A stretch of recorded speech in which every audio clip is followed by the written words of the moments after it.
इकडे आहे, आपण परत तिकडे सुद्धा याच्यात बघू, पण 99% तरी गेलेत ना.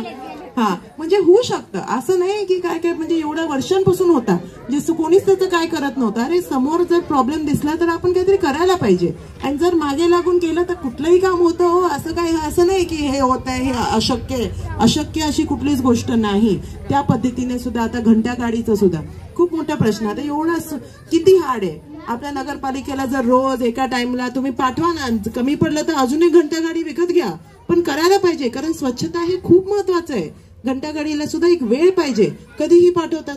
हे नगरपालिकेमध्ये खरंच खूप लक्ष देऊन आपल्याला आता हे इलेक्शन तर नगरपालिकेचं नाही, तर आपण त्याच्याबद्दल नको बोलायला, मी माझ्या इलेक्शन बद्दलच बोलते. पण तुम्हाला हेच एक विनंती आहे की काम खूप करायचं आहे. माझ्या मनामध्ये अजून एक प्लॅन आहे, मला अख्ख्या शहरामध्ये सीसीटीव्ही लावायचे.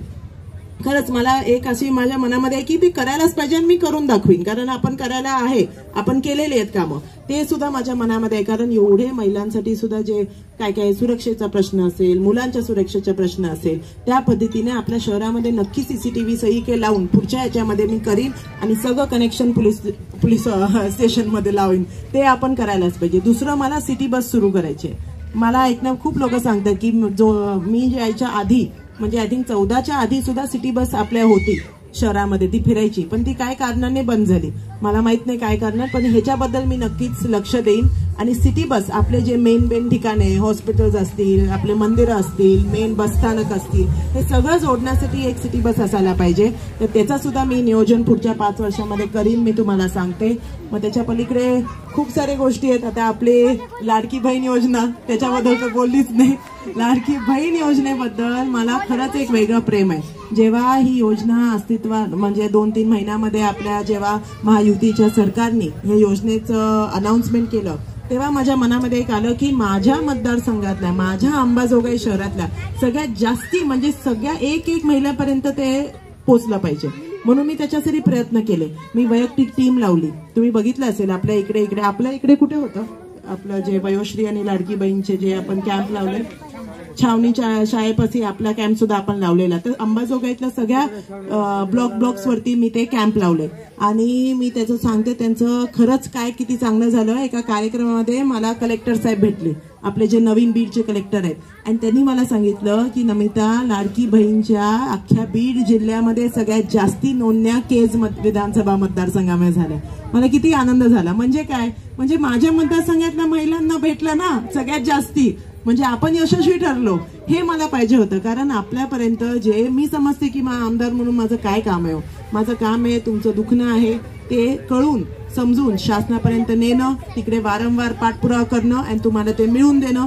आणि दुसरं, जे निधी शासन देतं, जे फंड जे योजना शासन करतं, ते योजना पूर्ण पद्धतीने आपल्यापर्यंत पोहोचणं, हे माझं काम आहे. जर आपल्याला रस्त्यासाठी शासनाने निधी दिला की तो अर्ज केला असेल तर तुमची प्रत असेल तुमच्याकडे, तर ती प्रत तुम्ही त्यांच्याकडे द्या. आणि जर नाहीच केलं तर नवीन तुम्हाला करायचं असेल तर ते सुद्धा तुमचे नावं तुम्ही घ्या सर, आणि मग तुम्ही ते नावं संजय भाऊला द्या. आता नका देऊ, कारण आता कसं निवडणुकीचं आचारसंहिता आहे, आता होणार नाही. पण एकदा हे सगळं झालं 23 तारखेनंतर आचारसंहिता उठणार, तेव्हा तुम्ही नक्कीच आपलं हे सगळं घ्या आणि तुम्ही त्यांच्याकडे द्या. मग संजय भाऊ आणि मी बघतो की जास्तीत जास्ती आपल्यापैकी लोकांना घरकुल भेटलं पाहिजे, तर हे सुद्धा मेन काम करू. दुसरी एक मागणी होती, तुम्ही सांगितलं की सभागृह आणि स्मशानभूमी, या 2 गोष्टी सुद्धा मी लक्षात ठेवते.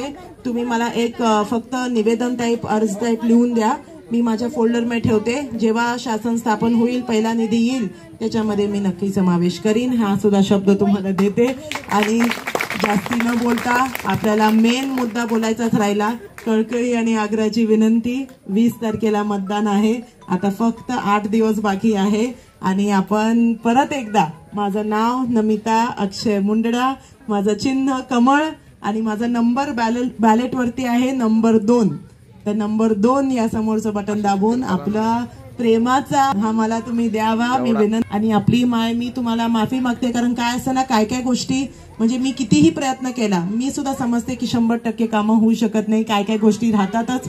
मी समजून घ्यायला तयार आहे, तुम्ही मला फक्त सांगा काय काय बाकी आहे काय काय नाही, मी ते लक्षात घेऊन पुढच्या ह्याच्यामध्ये नक्कीच आपण घेऊन करू. मी तुम्हाला इकडे एक विनंती करते वेडे सर, एकदा हे सगळं संपलं, अधिवेशन सुद्धा पहिलं संपलं की आपण एक अशीच जशी आज आपण ही मीटिंग घेतली आहे तशीच आपण एक मीटिंग घेऊ. आपण सर्व महिलांना बोलवा आणि आपण तेव्हा इकडे यादी बसून आपली जे जे कामं आहे जे आहे ते मी लिहून घेते आणि सगळे हळूहळू आपण करायचा प्रयत्न करू. ही पद्धत आपण सगळीकडे करू हळूहळू, म्हणजे जसं कसं आपल्याला मग एकदा लोकांमध्ये मिसळून जेव्हा कळलं ना की अडीअडचणी काय आहेत, मग चांगल्या पद्धतीने आपण काम करू.